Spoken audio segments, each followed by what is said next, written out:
All right, y'all, a little different this week. It's going to be a short one for you, and it's going to be an easy one.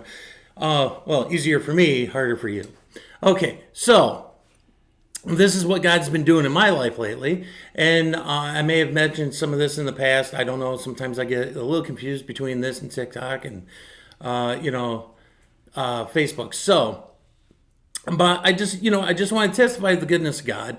I come into a situation with my vehicle, and so a couple at church, they took care of it, and I got the part, I got the money today. It's all ready to go. I got a friend gonna fix it up for me, and so I'm very blessed in that. And just so many other things that God's been doing because Satan's cranked it up a notch in my life.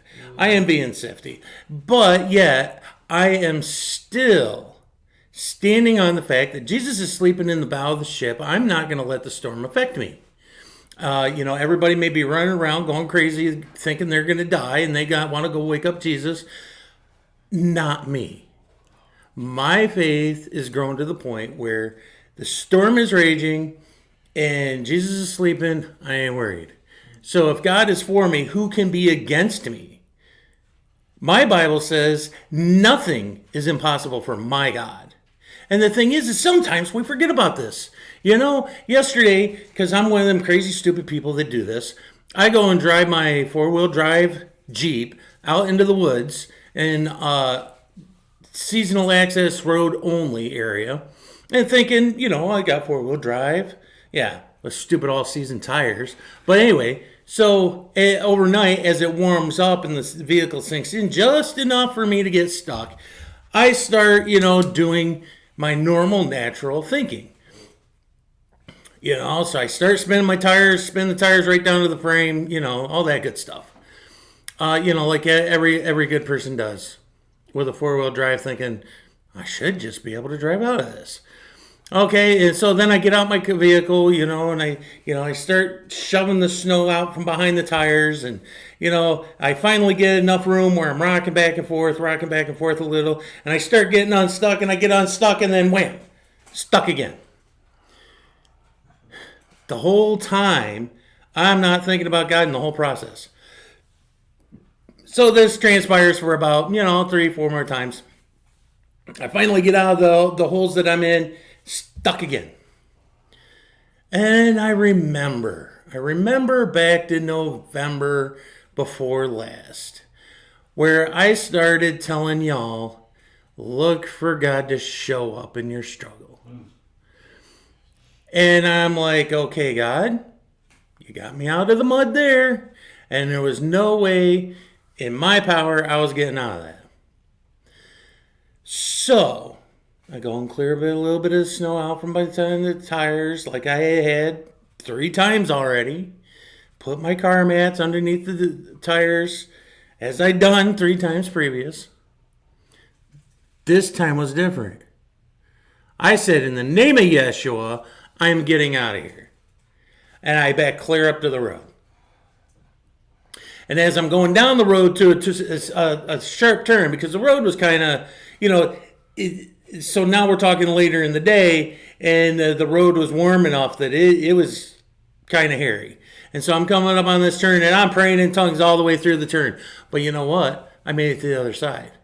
Once I remembered, it's not about me. It's about him. So, my thought project for the day, the title of this video, the easy part for me, the hard part for you, is a few weeks ago, I was, it just struck me. A thought project. Is competition not of God, and is it of Satan? Okay, so, as I've talked about this with a few other people, some of them had said, well, Paul said about running races and blah, blah, blah. Well, Jesus also talked about a master, being harsh on his slaves. He was using analogies of that day that people won't understand. It doesn't mean that running a race is a godly concept. It could strictly be about man competing with each other. Because the Bible does say that we're not supposed to compare ourselves to each other. It causes discord and arguments and fighting causes cheating. And one of the things that one of my friends had actually told me about some coach of a football team wanted him to come and pray before every game, and he says, "Yeah, I'll pray for the safety of the players, but I'm not going to pray for you to win." Because, if you have a guy on the other team praying for that, how's that right? Both guys are praying to God to win. How's that work out? But anyway, we're not going to jump down that rabbit trail. So, so Satan competes for our souls. God doesn't. He created certain vessels for clean things and certain vessels for unclean things. God has the victory. We are more than conquerors because God has the victory. Okay? So therefore, if God has the victory, does he have any reason for competition in his life?